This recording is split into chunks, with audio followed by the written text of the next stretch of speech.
Have you ever said to yourself, I just need someone to push me? If only someone would give me a push to do the things I said I wanted to do. Now, it's common, people to say, and it's also common for people to come into me and expect me to push them. But let me give you a few things to consider.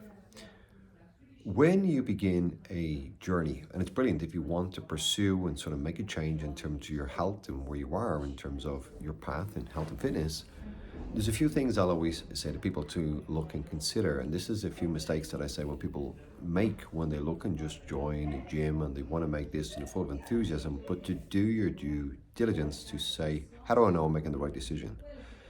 One of the things I need to look at is I need to look and say, what skills do I need to develop to pursue the outcome that I want? So if it is someone's in knee pain, they need to develop certain skills, awareness of how each joint moves relative to each other. And then I need to build habits and consistency of how I'm going to do that. If it's nutrition, again, the big buzz on social media is calories in, calories out, and all that sort of crack. And people think that they're just missing from their life if only had a spreadsheet that told me how many calories to eat. The reality is most people know what they should or should not be eating pursuant to the goal. But education without implementation is frustration. And that's really where a lot of the parts are going to be. So then what tools and skills do I need to develop to break down, increase awareness? How do I manage my day? Because listen, if you train 5 times a week, that's 2.9% of the week. I have no one training 5 times a week. So I have a smaller window. And I look at that window, I have 2 to 3 hours to have an impact in 165 hours that I don't see them.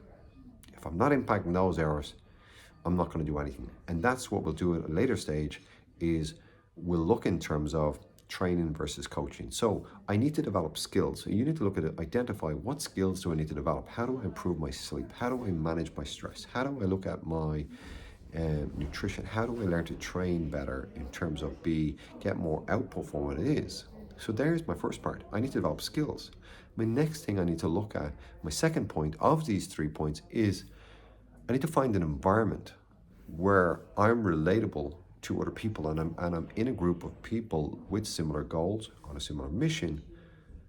And why is that important? Because my belief systems are going to be influenced by the environment and the standards of the place where I go to.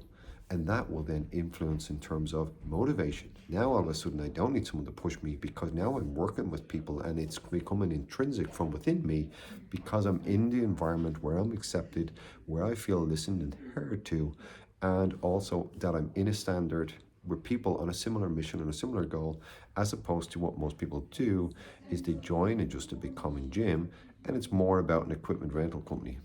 And that's going to really bring me on to my third point. The third point, and the biggest thing that people do, and why you don't want someone to push yourself, is because if you're pushing something all the time, if you're pushing a friend, think about like a family mentor, and you're going, you should be doing this, and you should be doing, you know, you ought to be doing this, you need to be doing this here. And again, what you get kickback. You get kickback straight away. So this illusion that you feel you need someone to push yourself, if it is a coach, if they're pushing you, you're going to push back. The coach will feel frustrated, you'll get frustrated and don't want to be pushed and and then we'll have friction along the way. So how might I do it differently? How might I develop autonomy, which is the key point of anything about a change? You have to have ownership of the change. So I might have a conversation with the client, and this is what I mean about the biggest impact outside the things. And the difference between a trainer and a coach is, can I impact those hours that you're not in the gym?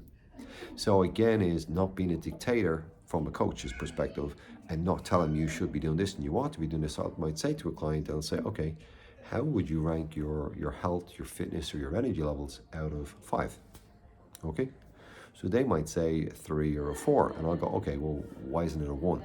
Well, what does a 5 look like? And I might evoke questions from them where they're going to tell me whether a 3, and I'll say, okay, now that you mentioned this is 3, why do you feel you're a 4, 3 or 4? Well, I drink too much. Okay, and what might you do? Well, I think I'm going to drink less. Well, what does drinking less look like to you? And they might say, oh, well, I normally drink Friday, Saturday, and Sunday, so I'm only going to drink on a Friday night. I say, okay, well, what are we going to drink on a Friday? Well, I'm going to drink a bottle of wine, or I'm going to drink 4 or 5 pints. Whatever it is, they're designing their own plan. They've self-identified probably where they're not working as well, and they've self-selected their strategy to do it. Now I can help guide, but they decide. And that's the key point. You need to be able to decide your own mission. But on the other flip side of that, you might say, well, I'm going to train 2 times a week. And I go, well, see that goal that you wanted in that time frame, let's lengthen that time frame out a bit more. And it becomes then using my experience of a long time with the client. We're having a look and I say, well, what else might impact your energy? Oh, well, sleep. Well, what's your sleep at the moment? Well, I ranked it a 3 out of 10. Well, what does that look like? Oh, but I do well on no sleep because I'm a bit of a night owl, right? And the reality is they'll turn around 5.5 hours sleep, poor quality, phone's going, buzzing, we're in a WhatsApp group, we're in a girls group, there's 50 odd WhatsApp coming in the middle of the night time. I said, well, what might you do differently to improve that? What might you offer?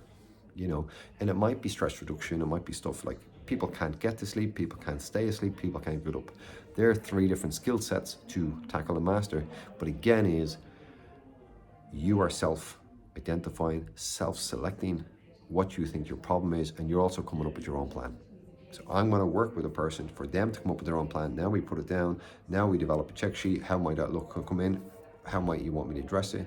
What do you think you'll do? How do you know you regulate that you're on track? What tasks would you do? And I'll always ask a client, how confident on a scale of 1 to 10 that you can do this new behavior? And they might say a 5. And I go, well, the behavior is too big to make. How do I shorten that down and chunk it down that you become an 8 or a 9? Because I want to build on success. And that, my dear, apologies for going my dear, but this is part of coaching, which I have been very quiet in social media and stuff. I sit back and look, and I just go deeper into study, and I go deeper into 25 years of coaching. And I go, how do I become better? And when does it end? It never ends. It never ends. But who is the captain of your ship? You are.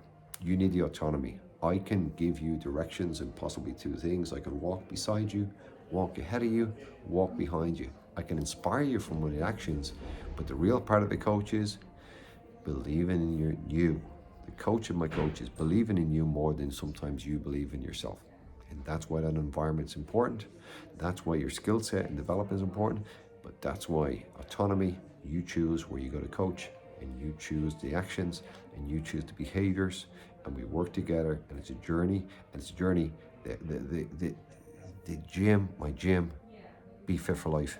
Not be fit for 6 weeks, not be fit for the beach, not be fit for the wedding. I've clients 20, 25 years coaching them. They've been on the journey with me as I strive to become a better coach. I want you to think about what might you want it to look like? Because if you're 40s, 50s, you're probably dealing with elderly parents at the moment, and you're looking at how they're dealing with now, and you're asking yourself the question, is that the path I'm about to go on?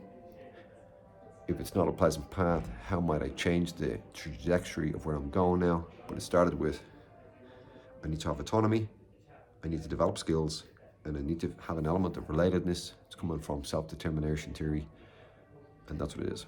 Give me your thoughts, post any comments below, and I'll look to probably make it simple and do a few little videos like this each day. Thanks.